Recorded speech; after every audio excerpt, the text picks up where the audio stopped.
Bonjour auditeurs et auditrices de Radio Taïwan International, ici Clément Tricot et vous écoutez un nouvel épisode de RTF, votre émission sur les relations entre Taïwan et la France. On reçoit de nouveau en continu notre discussion avec Florent Chavoué, dessinateur, qui est resté plusieurs semaines à Taïwan dans le cadre d'une résidence artistique. Alors il continue de nous parler de tout ça, et il va revenir justement sur son temps à Taïwan et un peu sur les émotions que ça peut faire d'être à Taïwan et un peu sur les projets qu'il va avoir par la suite avec tout ça. On continue tout de suite l'interview avec Florent Chavoué.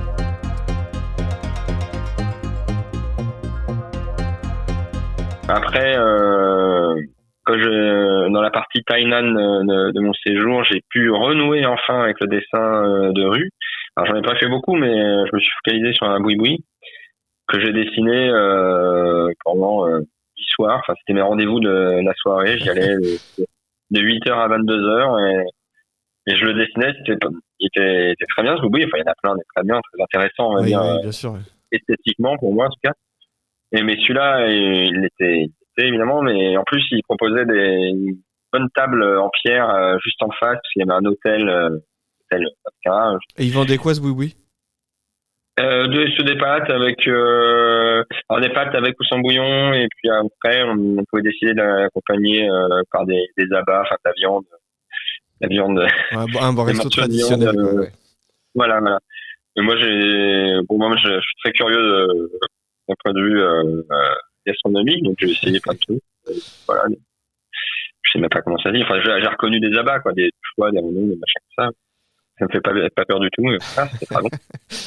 Et voilà, je mangeais donc tous les soirs, enfin, pas toute la résidence comme ça, mais une grosse partie de la résidence, c'était mon rendez-vous du soir. Donc les filles, ces 5 filles qui tenaient le resto, me connaissaient, voilà, ils venaient voir l'avancée des travaux, et puis les clients aussi, tout simplement, venaient me voir, parce qu'ils étaient là. Enfin, j'étais juste à côté de là où ils attendaient leur plat. Et voilà. Et comment ça se passait justement sur place le rapport avec les Taïwanais quand on dessine comme vous, que ce soit dans l'espace public ou dans un restaurant?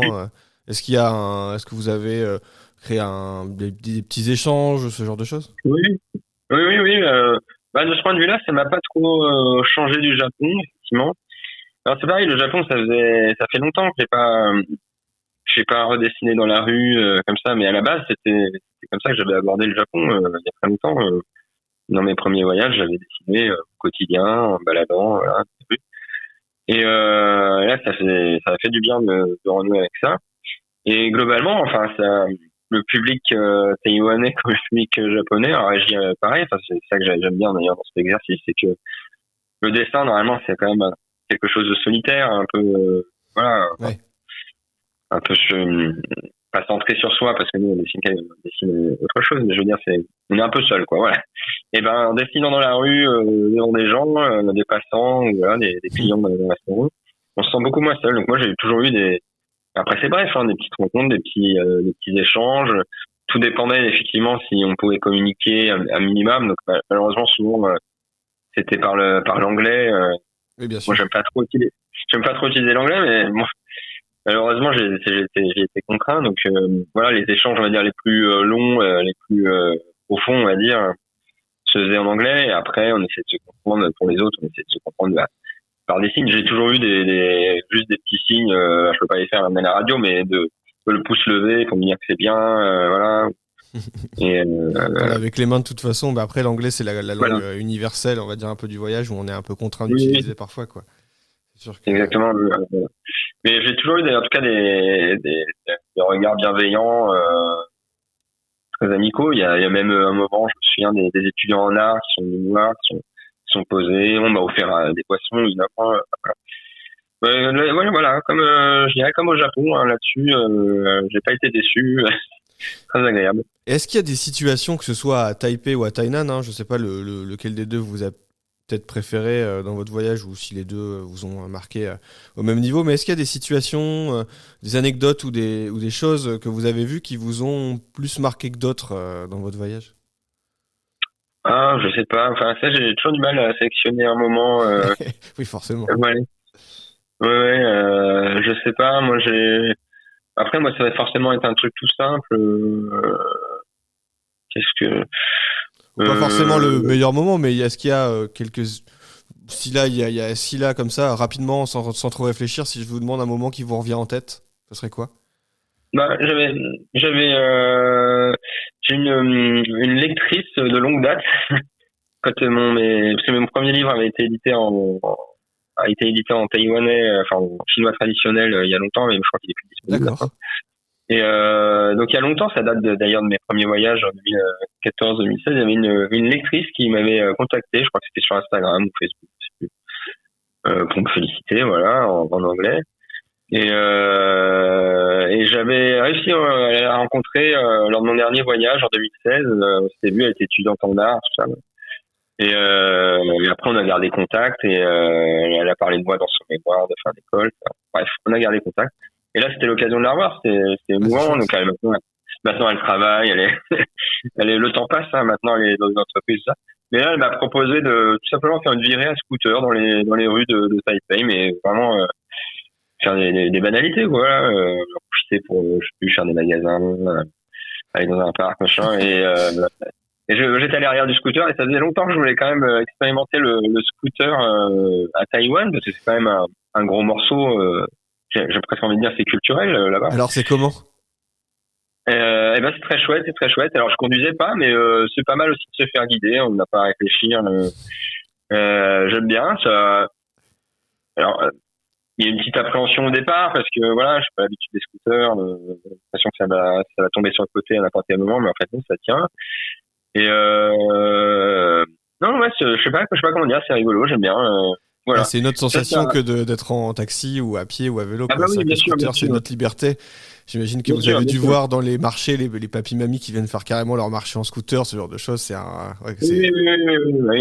Oui, non mais oui, tout c'est en scooter. Bah même quand je parlais de mon bébé tout à l'heure, qui était vraiment dans des petites rues assez étroites, et puis enfin c'était un coin de rue. Deux rues se croisaient, bref, donc à Thaïlande, une ville où il y a beaucoup de petites rues. Ouais, même dans cette petite rue où il y a des gens qui attendaient, qui étaient installés pour manger, parfois des scooters passaient. Alors gentiment, hein, c'est à la taïwanaise, heureusement, c'est pas fou, voilà. Mais c'est toujours étonnant on a l'impression qu'il y a aucun chemin qui résiste au scooter, quoi. Il faut passer. Donc voilà, non mais j'ai bien aimé ce moment-là. Je sais pas comment dire, j'ai l'impression d'être vraiment dans la ville sur le scooter. Vraiment faire partie de l'ensemble de tout le monde étant sur le scooter, comme quoi on fait vraiment partie de ce flot continu et incessant de Taïwanais qui se déplacent partout. Exactement. Alors du coup, tout ça, tous ces souvenirs, toutes ces anecdotes, tout ce travail d'observation, de dessin, est-ce que ça va donner lieu à une production particulière? Là, quand on va sur Instagram, effectivement, on voit, ou sur vos réseaux sociaux, on voit ces dessins que là, vous avez fait. Vous m'avez dit que c'était des haïkus, c'est ça? Des haïkus, ouais. Alors, c'est japonais. Alors ça, moi j'aime beaucoup. C'est ça aussi qu'on aime aussi de chez vous. C'est un peu votre regard et votre humour que vous associez avec les petites phrases qui vont avec. C'est toujours amusant, etc. Est-ce que ce travail de dessin, d'observation va être dans un ouvrage, une publication particulière? Est-ce que ça va donner quelque chose aussi, on va dire, en version physique? Ouais, alors ça c'est la grande question. Oui, vous n'êtes pas le premier à la poser. J'avais même pas fait encore un dessin qu'on me demandait s'il y avait un livre quand j'ai dit que j'allais à Taïwan. Alors évidemment, moi j'aimerais bien, tout le monde aimerait bien. Et effectivement, ce serait idéal que de tout ça arrive un livre, quoi. Alors, pour l'instant, dans l'état des choses, il n'y a pas assez de matière. Les petits dessins, ils sont pas assez nombreux parce que contrairement justement à ce que j'expliquais sur mes voyages au Japon, là, j'en ai fait qu'un seul. Même si c'est 6 semaines, c'est long, mais pas assez. Enfin bref, voilà, c'est moins dense, moins copieux comme matière. Ce qui n'empêche pas après de continuer un peu en France. J'ai déjà fait ça aussi pour le Japon, pour le bouquin. Il est loin le temps où je faisais tout, vraiment tout sur place dans le pays. Voilà. Donc ça, c'est une possibilité pour compléter ce que j'ai déjà fait. Et après, comme je disais, si je reviens à Taïwan, que ce soit sur cette petite île dont je parlais ou ailleurs, ça peut aussi compléter un point de vue sur le pays. Ça c'est une chose. Après, il reste quand même à trouver un angle, à trouver quelque chose comment dire, pas quelque chose à dire, mais la manière de raconter, parce que justement vos ouvrages, soit il y a certains de vos ouvrages où vous vous mettez en scène et vous racontez un peu votre temps sur place, etc. Et là, effectivement, si c'est court, c'est peut-être un peu plus difficile de raconter, j'imagine. Ou parfois, vous avez aussi travaillé sur des histoires avec des scénarios. Et du coup, c'est peut-être... quel angle... C'est ça, vous réfléchissez peut-être sur un angle à adopter pour sortir un ouvrage, quoi. Oui, là, je serais plus sur le témoignage que le scénario, enfin que la fiction, c'est sûr. Mais oui, voilà, enfin, j'ai jamais eu vocation à faire, par exemple, des guides sur tel pays, voilà, c'est pas mon approche. Donc il reste quoi comme façon d'aborder un pays. Il y a le témoignage personnel, mais c'est pareil, je vois pas non plus en tout cas le chemin que j'ai emprunté avec ces vignettes n'est pas non plus celui de, certes c'est très subjectif, c'est très personnel, mais c'est pas non plus je vous décris comment ce qu'on trouve dans les combini à Taïwan, où je vous décris comment on boit le thé. Il y a un côté travail instantané de photographie quasiment, en fait, un petit peu. Oui, voilà, c'est plus ça. Et effectivement, c'est plus ça. Après, je peux rester sur cette modalité-là, mais en faire plus pour le coup, parce que c'est quand même très léger pour l'instant. Et donner lieu à un livre comme ça, je sais pas, qui pourrait s'appeler Taïwan en 3 lignes, qui au moins dans le titre est assez modeste. Voilà, je prétends pas, vu que je parle pas la langue, vraiment pas. Alors je parle pas japonais non plus, mais un minimum pour me débrouiller. Donc le Japon, je peux dire entre guillemets que j'ai une petite expérience du pays, donc je peux quand même avoir une certaine légitimité. Je peux à en parler, enfin à évoquer des choses en tout cas. Taïwan, c'est moins le cas. Taïwan, je reste un novice, un néophyte en tout, même si c'est mon 3e voyage, j'ai passé 6 semaines. Et voilà, je sens que vous cherchez à comprendre un peu mieux le pays ou sa société pour oser faire un livre dessus, si je comprends bien, quoi. En fait, c'est simple. Il faudrait que j'habite Taïwan, si j'étais honnête. Si je voulais faire un livre honnête, et encore, mais enfin. Ah, c'est très honorable, hein.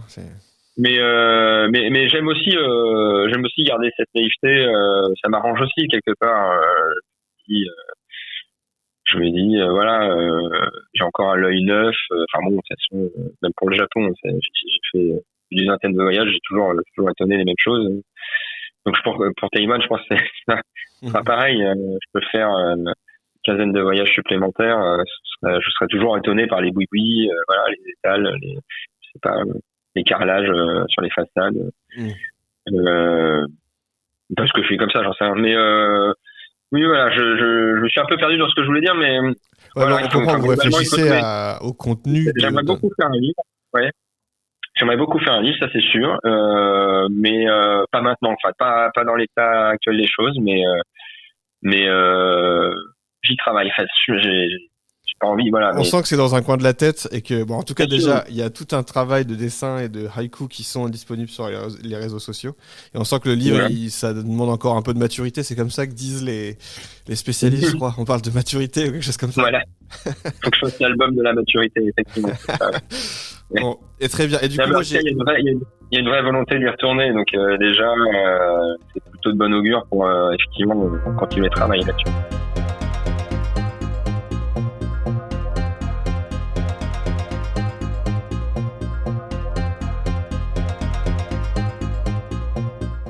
Auditeurs et auditrices de Radio Taïwan International, vous écoutiez un nouvel épisode de votre émission RTF sur les relations Taïwan-France avec, je le rappelle, le dessinateur Florent Chavoué. On continuera la semaine prochaine ou bientôt la suite de notre discussion avec lui pour la dernière partie de nos échanges. Je vous donne rendez-vous comme d'habitude sur la page de l'émission. C'était Clément Tricot. Rendez-vous bientôt et d'ici là, portez-vous bien.